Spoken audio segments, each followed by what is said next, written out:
क्या हमारा धर्म ये सिखला रहा है कि कट्टर बनो? क्या हमारा धर्म ये सिखला रहा है कि जाति के प्रति अग्रसर बनो? क्या हमारा धर्म ये सिखला रहा है कि ज़्यादा हमको धर्म परिवर्तन करवाना चाहिए? अगर आपका धर्म ये सिखला रहा है, जरूर आप गलत मार्ग पे भटक गए हैं।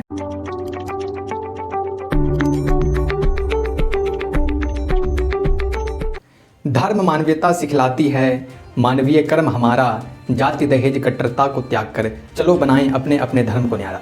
नमस्कार साथियों, आप देख रहे हैं मिशन भारती और आज हम इस वीडियो के माध्यम से चर्चा करने वाले हैं धर्म पर। जैसा कि आपने पंक्ति से समझ ही गए होंगे कि हमारे धर्म पर कुछ अपनी निजी टिप्पणी करने वाले हैं।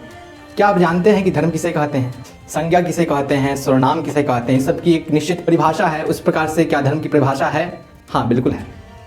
इससे पहले कि हम धर्म की परिभाषा जानें, क्या आप जानते हैं कि कपड़ा किसे कहते हैं, वस्त्र किसे कहते हैं, भोजन किसे कहते हैं? इसकी भी तो कोई परिभाषा होगी ना। तो आइए जानते हैं आखिर वस्त्र कहते हैं किसे हैं।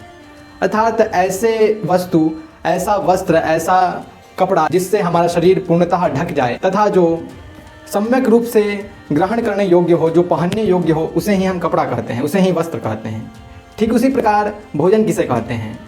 जो भी पदार्थ हमारे शरीर के लिए लाभदायक हो तथा जो खाने योग्य हो, जो ग्रहण करने योग्य हो, उसे हम भोजन कहते हैं। उसी प्रकार से धर्म, संस्कृत में एक पद है, एक श्लोक है, धार्यति इति धर्मः, अर्थात जो धारण करने योग्य हो उसे ही धर्म कहते हैं। इसका अर्थ क्या हुआ? इसका अर्थ ये हुआ कि जो भी अवगुण हमारे अंदर उपस्थित हैं उसको जो त्याग करवाए, उसका बहिष्कार करवाए तथा हमको उच्च श्रेणी तक पहुँचाए, वही धर्म है। तो धर्म बड़ा कौन है? हिंदू धर्म बड़ा, मुस्लिम धर्म बड़ा, सिख धर्म बड़ा, ईसाई धर्म बड़ा, बौद्ध धर्म बड़ा, जैन धर्म बड़ा? आखिर कौन सा धर्म बड़ा है? तो आइए एक छोटे से कहानी के माध्यम से हम इस चीज़ को समझते हैं कि वास्तविक में धर्म बड़ा कौन सा है और कौन धर्म सबसे छोटा है। ये कहानी एक समय की है। एक यात्री हुए जिनको भ्रमण करना बहुत पसंद था।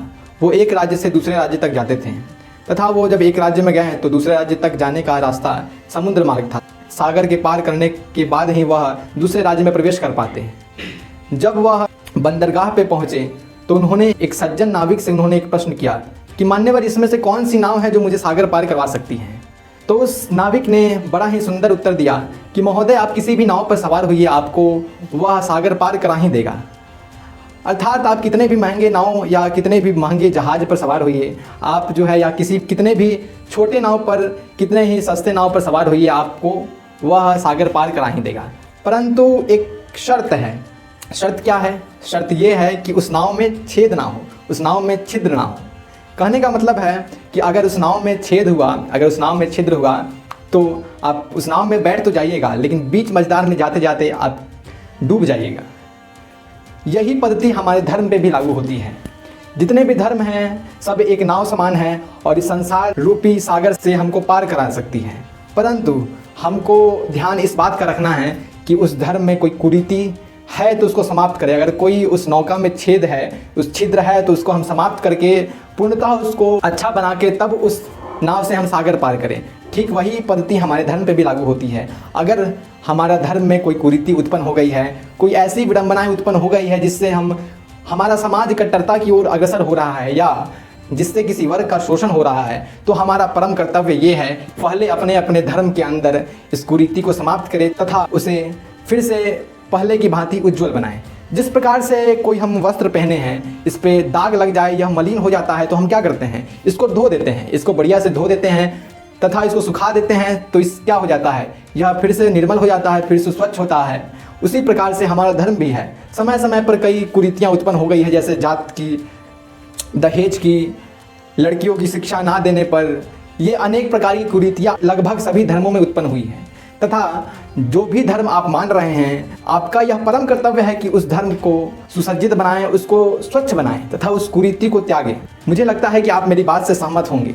आप इस्लाम को मानने वाले हों तब, हिंदू को मानने वाले हों तब, या आप किसी भी धर्म को मानने वाले हों तब, आप मेरी बात से सहमत होंगे। मुझे आशा है कि हमारे देश के युवा, हमारे राष्ट्र के युवा, जिस प्रकार से सभी सम्मिलित एक देश में हम लोग रहते हैं तथा जो भी हमारे धर्म में कुरीति उत्पन्न हुई है, हम चाहेंगे कि हमारे युवा, हमारे भविष्य जो हैं भारत के, हम मिलकर अपने अपने धर्म के कुरीतियों को समापन करें। क्या हमारा धर्म ये सिखला रहा है कि कट्टर बनो? क्या हमारा धर्म ये सिखला रहा है कि जाति के प्रति अग्रसर बनो?